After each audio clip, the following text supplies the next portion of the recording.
Mauvaise surprise ou coup de gueule? Oui, parce que en fait, Gilles, on pense surtout aussi à l'avenir, aux jeunes pilotes. On sait qu'il y a un ou deux rookies qui arrivent par an en Formule 1. Et là, on se dit, mais surtout, quand est-ce qu'on va faire rouler ces jeunes pour voir un petit peu ce qu'ils valent? Et on est quand même intéressé au premier chef, puisque Théo Pourchaire est deuxième du championnat en Formule 2, qui va se battre, je pense, jusqu'au bout pour le titre. Donc on a des espoirs de ce côté-là. C'est un pilote qui est dans le vivier de Fred Vasseur. Alors c'est un pilote qui appartient à la filière Sauber, en fait, qui est la base opérationnelle pour Alfa Romeo, et on attend qu'il roule. Et on aurait aimé qu'il roule, par exemple, au Grand Prix de France, au Castellet ce week-end, ce qui ne se fera pas par un événement, je dirais, indirect.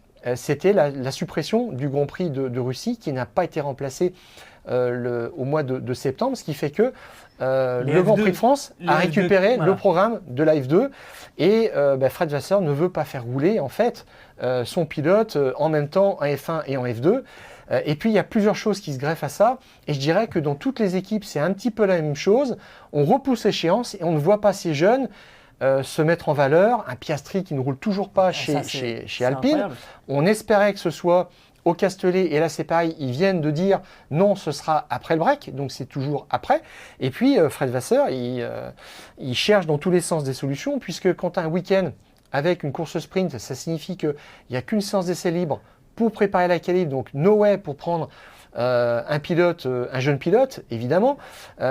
Ensuite, sur les grands prix qui sont un petit peu de début de saison, on ne peut pas non plus tester les choses comme ça. On nous dit aussi que quand il y a des évolutions qui sont programmées, eh bien, on ne va pas mettre un jeune pilote à découvrir des évolutions, donc ça complique encore plus. Donc, il reste très très peu de solutions. Et on rappelle, Stéphane, on rappelle que le règlement impose à chaque équipe de faire rouler deux fois dans la saison un nouveau pilote en Formule 1. Heureusement qu'elle existe cette règle, mais on se dit, là, il va peut-être falloir trouver autre chose. Tout à fait. Et moi, ce qui m'agace un petit peu, c'est que Pourchaire, pour l'instant, on le verrait à Austin et à Mexico, dans l'Alfa Romeo. Donc intéressant, en dehors de son programme de Formule 2, ce qui est plutôt pas mal. Et juste avant la finale d'Abu Dhabi, alors s'il y a le titre qui se joue, alors on dit parfois que c'est un petit peu à double tranchant parce que ça peut être un vrai boost de confiance. Ça peut faire franchir un cap aussi en Formule 2 ou alors ça change les repères. Bon, alors ça c'est à voir, mais quitte à avoir cette chance qu'il réclame de toute façon, autant la prendre à cet instant de l'année. Mais pour l'instant, il n'y a que deux écuries qui ont fait tourner des jeunes pilotes, parce que c'est ça, Gilles, en fait. On voyait les années précédentes qu'il y avait des jeunes pilotes qui se payaient des tours de manège, quand même, il faut dire ce qu'il en est, le vendredi matin, des gens qui n'avaient rien à faire là. Et là, ce principe-là, c'est quand même que tu auras un jeune pilote dans une Ferrari, dans une Mercedes, dans une Red Bull, dans une McLaren, et là, on va voir autre chose. Et là, on va préparer l'avenir, et c'est intéressant, mais pour l'instant, on ne voit rien venir. Et puis, surtout, je te parle de Théo Pourchaire, mais on a un jeune pilote aussi qui s'appelle Isaac Hadjar, qui est deuxième du championnat de Formule 3, à un point simplement de Victor Martins, un autre Français, donc il y a deux Français qui dominent quand même. Côté jeune pilote en France, on est plutôt concerné. Et Victor Martins, c'est un pilote alpine, donc on aimerait aussi les voir dans cette dynamique, mais c'est plutôt Piastri qui pour l'instant privilégié, évidemment, on le comprend bien, mais chez Red Bull, quelqu'un comme Helmut Marko, qui a donc le pouvoir de faire ou défaire les carrières, dit une chose. Il dit Isaac Hadjar est très intéressant, quel que soit son résultat en Formule 3, on va le faire monter en Formule 2 l'an prochain. Et si tout va bien, le plan, c'est de le mettre en Formule 1 en 2024. Ça va aller très vite, il sent qu'il a un très gros potentiel. Il a signé comme ça, après une victoire à Monaco en Formule Renault.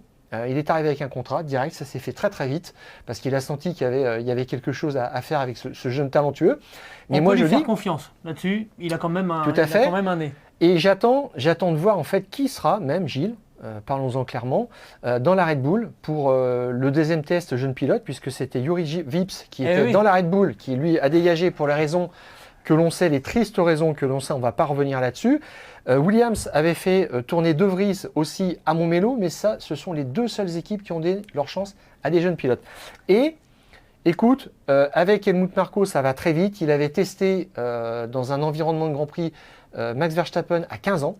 Chez Toro Rosso, il l'a très vite mis dans une voiture quand il a confiance. Et je dirais que, allez banco, je pense que si même il termine sa saison de Formule 3, je ne sais pas après s'il pourrait faire le meeting d'Abu Dhabi pour découvrir la Formule 2 Isaac Hadjar, mais Helmut Marko, il est un peu comme ça, il prend des paris sur l'avenir et je n'irai pas jusqu'à croire qu'il pourrait mettre Isaac Hadjar dans la Red Bull sur une séance de qualification, sur une séance d'essai libre un vendredi matin, mais je pense que l'idée lui trotte un petit peu dans la tête et qu'en tous les cas, il sera peut-être au test d'Abu Dhabi en fin de saison. Si je ne m'abuse, il avait fait rouler Max Verstappen pour la première fois dans une séance d'essai libre à Suzuka. Tout à fait. C'était pas sur n'importe quel circuit. Voilà, c'est ça. En plus, et Fred Vasseur dit qu'on ne fait pas rouler des jeunes sur ce circuit-là parce que c'est juste pas un cadeau, que le circuit est très difficile techniquement à assimiler.